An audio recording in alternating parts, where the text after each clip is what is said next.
좋은 수요일 아침입니다. 찬송가 383장 찬양하겠습니다.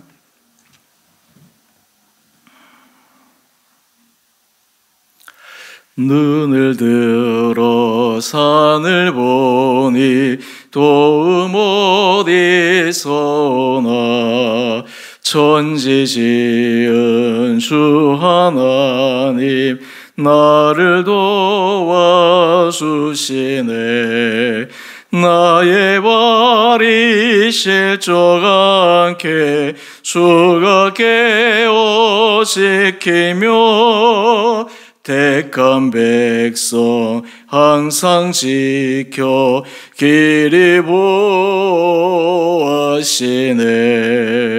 도우시는 하나님이 내게 그늘 되시니 낮의 해와 밤의 달이 너를 상치 않겠네. 내게 화를 주지 않고 오늘 보호하시며 너의 출입 지금부터 영영 인도하시리. 아멘.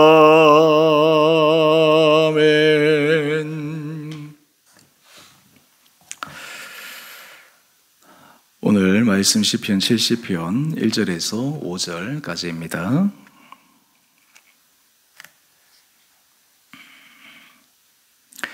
하나님이여 나를 건지소서. 여호와여 속히 나를 도우소서. 나의 영혼을 찾는 자들이 수치와 모한을 당하게 하시며 나의 상함을 기뻐하는 자들이 뒤로 물러가 수모를 당하게 하소서. 아하 하는 자들이 자기 수치로 말미암아 뒤로 물러가게 하소서. 주를 찾는 모든 자들이 주로 말미암아 기뻐하고 즐거워하게 하시며 주의 구원을 사랑하는 자들이 항상 말하기를 하나님은 위대하시다 하게 하소서. 나는 가난하고 궁핍하오니 하나님이여 속히 내게 임하소서. 나의 도움이시오 나를 건지시는 이시오니 여호와여 지체하지 마소서. 아멘. 좋은 수요일 아침입니다. 오늘 우리가 함께 묵상하실 말씀은 시편 70편 말씀입니다. 오늘 이 시편은 다윗의 시편입니다. 오늘 이 다윗의 시편을 우리가 묵상할 때 우리가 기존에 알고 있었던 그런 다윗의 하나님 앞에 드리는 간구와 탄원, 그런데 그 이면에 숨겨진 다윗의 진실한 하나님 앞에 가지는 마음, 함께 같이 오늘 말씀을 통해 묵상하기를 원합니다. 오늘 1절 말씀을 보면 다윗이 하나님 앞에 탄원하며 간구합니다. 하나님이여 나를 건지소서. 여호와여 속히 나를 도우소서. 우리 본문 해설에도 설명이 되어 있는데 지금 이 다윗의 목숨을 노리고 이 다윗이 넘어지기만을, 좀 극단적으로 얘기하면 빨리 죽기만을 바랐던 원수 대적의 손앞에서 다윗은 참 힘든 시간들을 보내고 있었습니다.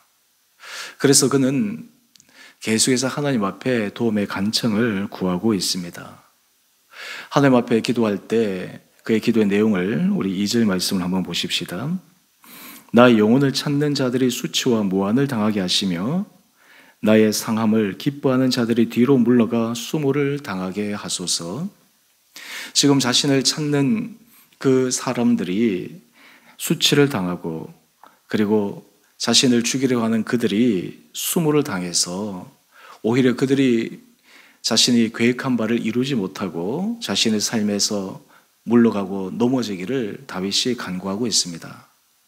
여러분, 우리가 이 시편을 묵상할 때 다윗이 이러한 기조에서 간구하는 것을 우리는 잘 알고 있습니다. 그런데 오늘 우리가 조금 다른 각도에서 오늘 다윗의 이 마음의 상태를 한번 살펴볼 필요가 있습니다. 한 페이지 넘겨보시면 마음의 복원력이라고 하는 묵상 에세이의 그의 첫 번째 단락의 문장입니다. 하나님 앞에서는 거룩한 척하면서 사람 앞에서는 분노를 참지 못하는 것이 죄인의 특징입니다. 여러분, 우리가 하나님 앞에서는 조심하죠. 하나님 앞에서는 가급적이면 우리가 가장 최선의 모습을 보이기 위해서 노력합니다. 그런데 우리는 사람 앞에서 분노를 참지 못할 때가 있습니다. 자신의 감정을 추스르지 못해서 인간의 연약함이 드러날 수 있습니다. 특히 우리의 분노가 가장 크게 올라올 때가 언제입니까? 억울할 때일 수 있습니다. 또 우리가 아무런 이유 없이 사람에게 고난과 고통을 당할 때입니다.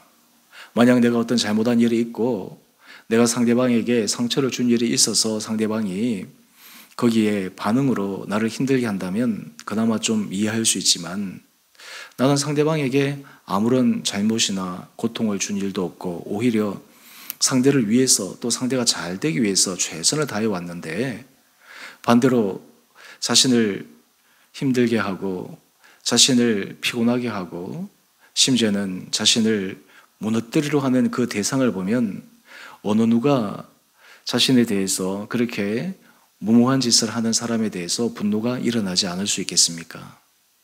여러분, 이런 각도에서 우리 다윗의 마음을 한번 생각해 보십시다. 다윗이 사울에게서다, 또는 나중에 압살롬에게서나 다윗이 보인 그의 마음의 중심은 정말 상대방을 위해서 최선을 다하지 않았습니까? 사울을 위해서 그는 정말 혼신의 힘을 다해서 자신의 모든 것을 다 쏟아 부었습니다. 또 나중의 일이지만 다윗이 그의 사랑하는 압살롬을 위해서 얼마나 그가 사랑하고 아끼고, 그리고 심지어는 잘못조차도 감싸고 또 그런 것을 넘어가려고 했던 이 다윗의 모습을 우리는 잘 알고 있을 것입니다. 그런데 사울이 다윗에게 한 일은 무엇입니까? 다윗을 죽이고자 하였습니다. 다윗에게 아무런 까닭 없이 그의 생명을 찾는 것이었습니다. 여러분, 이때 우리는 다윗의 모습을 한번 생각해 보면요, 다윗은 용사 중에 용사입니다. 다윗이 골리앗과의 싸움에서 그 유대 수많은 장수들이 있었지만 그 골리앗을 보고 두려워서 감히 1대1로 싸우기를 자처하는 사람이 아무도 없을 때 어쩌면 무모해 보일 만큼 다윗은 용기가 있었고, 또 하나님이 그와 함께 하면 그 인간적으로는 너무나 거대해 보이고 강인해 보이는 골리앗을 이길 수 있다라는 굳건한 믿음 속에 골리앗을 이긴 사람이 바로 다윗입니다. 이후에 다윗은 어딜 가든지 승승장구하는 정말 진정한 용사의 모습을 보입니다. 비록 그가 쫓기는 신세에 놓여 있지만 그를 따르는 사람들도 굉장히 무예나 또 그 기세나 용기가 출중했던 사람들입니다. 만약 다윗이 인간적으로 생각을 해보면 이렇게 내가 억울하게 당할 바에야 내가 한번 대적해서 이 왕권을 내가 빼앗아 와야 되겠다. 심지어는 다윗이 자신을 쫓아온 사울을 죽일 수 있는 기회가 있었음에도 불구하고 그는 사울을 죽이지 않았던 것을 우리는 잘 알고 있습니다. 그 이유가 무엇일까요?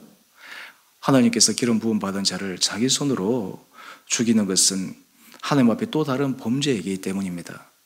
여러분, 지금 다윗이 굉장히 무기력해 보이고 무능해 보이지만 이것은 자신이 할 수 없는 상황이 아니라 어떻게 보면 인간적으로 자신이 반응하고 대적할 수 있는 그런 여러 자신의 잠재력이 있음에도 불구하고 다윗은 그것을 포기하는 것입니다. 여러분, 이때 이 다윗의 기도가 무엇입니까? 하나님 앞에서 전적으로 하나님의 손에 맡기는 그 마음의 겸비함을 우리는 보고 있습니다. 우리는 사실 삶을 살아갈 때 우리가 늘 실수하는 것 가운데 하나가 무엇일까요? 우리가 우리 힘으로, 우리 손으로 어떤 문제에 대해서 반응하고 또 나에게 상처를 주면 그 상처에 대해서 내가 응대히 그 대상에 대해서 더 많은 것들을 때로는 주고자, 만약에 그렇게 하지 않는다면 그냥 아주 외면하고 그리고 그 사람에 대해서 내 마음을 닫아버린다거나, 여러분, 이런 식으로 우리가 대처하고 할 때가 참 많이 있지 않습니까? 저도 목회자지만 저도 사실은 이런 부분에 대해서 결코 자유로울 수 없습니다. 왜냐하면 상처를 준 사람, 고통을 준 사람, 그 사람에게 예수님께서 정말 오른편 뺨을 맞으면 왼편을 돌려대는, 정말 한편 뺨을 맞으면 한편 다른 뺨을 돌려대는 그런 일을 우리가 하는 것은 너무나 어렵기 때문입니다. 그런데 왜 다윗이 자신의 힘을 쓰지 않고 전적으로 하나님의 손에 모든 것을 맡겼을까요? 그것은 하나님의 전능하심을 믿었기 때문입니다. 혹시나 자신이 하는 그 일로 말미암아서 자신이 하나님 앞에 또 다른 죄인의 모습으로 서고 싶지 않았기 때문입니다. 그러면서 다윗은 고백합니다. 우리 5절 말씀 한번 보시죠. 나는 가난하고 궁핍하오니 하나님이여 속히 내게 임하소서. 주는 나의 도움이시오 나를 건지시는 이시오니 여호와여 지체하지 마소서. 지금 다윗은 하나님 앞에서 자신은 아무것도 할 수 없는 무기력한 자라고 하는 것을 고백하는 것입니다. 자신은 하나님 앞에서 너무나 연약한 자라는 것을 고백하는 것입니다. 자신이 할 수 있는 것이 아무것도 없는 것이 아닙니다. 인간적으로 잘못 생각을 가지면 잘못 방법을 사용할 수 있지만 그는 그 모든 것을 내려놓는 것입니다. 여러분, 그것이 무엇일까요? 하나님께서 그의 삶을 전적으로 주관하시고 이 모든 상황들을 반전시켜 주시기를 그는 기대하고 있기 때문입니다.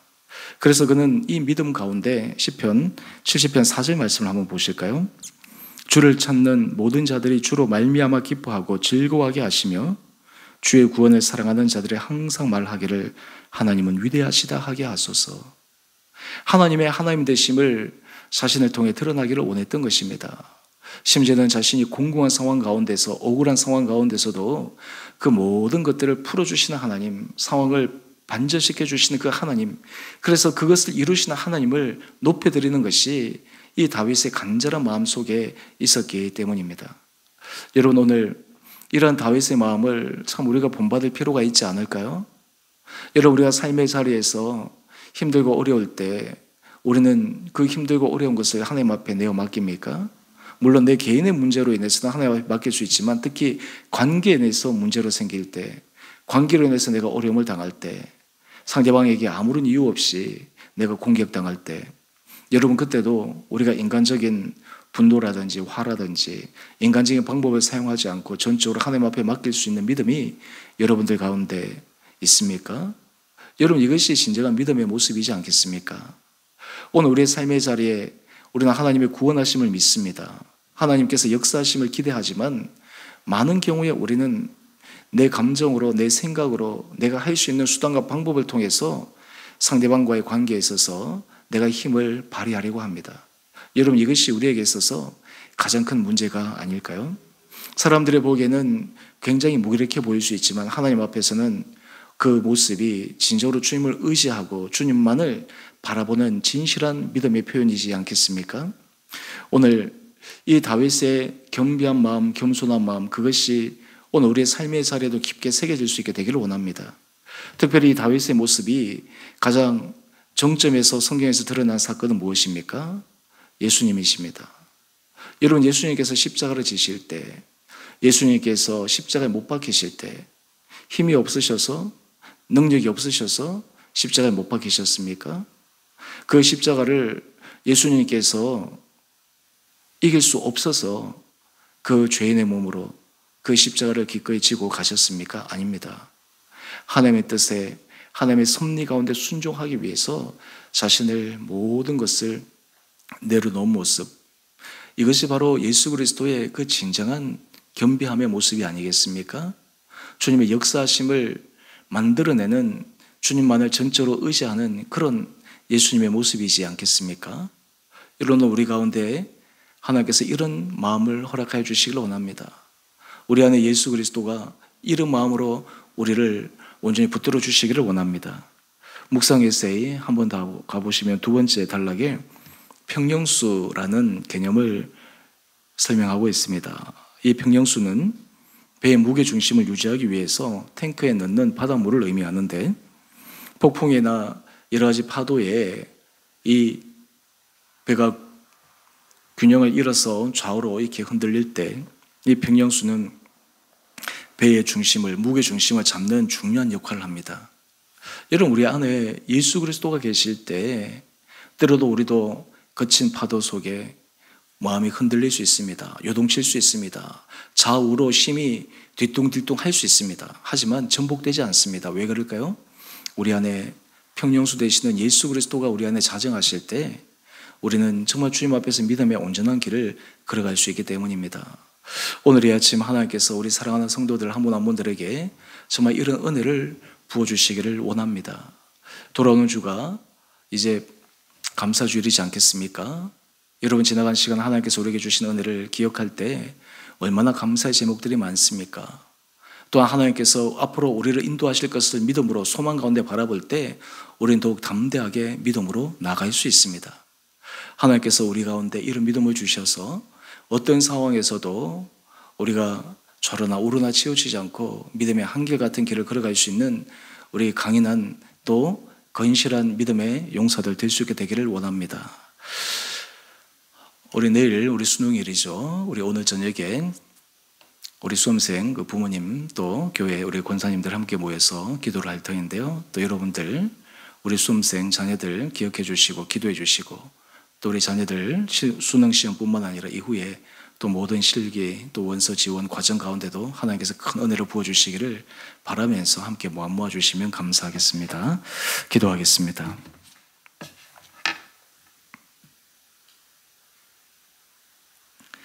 사랑해 주님, 우리는 하나님 앞에서 죄인이라고 고백은 하지만 실제로 우리의 삶의 자리에 다윗처럼 주님 앞에 하나님 앞에 모든 것을 맡겨드리고 하나님의 인도하심을 정말 겸손하게 따라가기보다 우리의 감정을 주체하지 못하고 우리의 생각을 이기지 못해서 우리 방식대로 우리 뜻대로 우리의 삶을 주장했던 것을 주님 앞에 회개하며 자복합니다. 우리 안에 주님께서 좌정하여 주셔서 주님이 우리의 생각을 우리의 감정을 붙들어 주시고 모든 것을 하나님의 손에 맡겨드리며 하나님의 선하신 인도하심을 믿고 모든 상황 가운데서 겸비함으로 주님 보시기에 선한 믿음의 길을 걸어가는 우리 온 성도들 되게 하여 주옵소서. 때로는 힘들고 어려운 삶 속에서 때로는 삶의 자리에서 오해받고 때로는 다윗처럼 여러 의도치 않은 힘든 상황 속에서도 정말 하나님의 신실하심과 모든 것을 판단하시는 그 하나님의 공의로우심을 믿고 오늘도 믿음 가운데서 아름다운 승리의 길을 걸어가는 우리 온 성도들 되게 하여 주옵소서. 아버지, 우리 내일 수능 시험이 있습니다. 우리 사랑하는 자녀들 하나님께서 기억하여 주시고 축복하여 주시고 마지막까지 최선을 다해서 열심히 잘 준비하며 무엇보다 컨디션 조절을 잘해서 그동안 준비한 실력을 유감없이 발휘하게 하여 주시옵소서.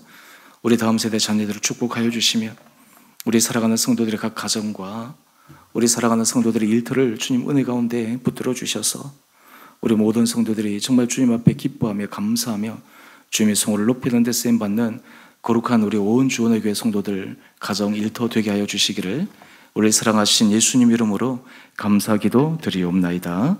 아멘. 하늘에 계신 우리 아버지, 아버지의 이름을 거룩하게 하시며 아버지의 나라가 오게 하시며 아버지의 뜻이 하늘에서와 같이 땅에서도 이루어지게 하소서. 오늘 우리에게 일용할 양식을 주시고 우리가 우리에게 잘못한 사람을 용서하여 준 것 같이 우리의 죄를 용서하여 주시고 우리를 시험에 빠지지 않게 하시고 악에서 구하소서. 나라와 권능과 영광이 영원히 아버지의 것입니다. 아멘. 오늘도 믿음 안에서 승리하시는 복된 하루 되시기를 바랍니다.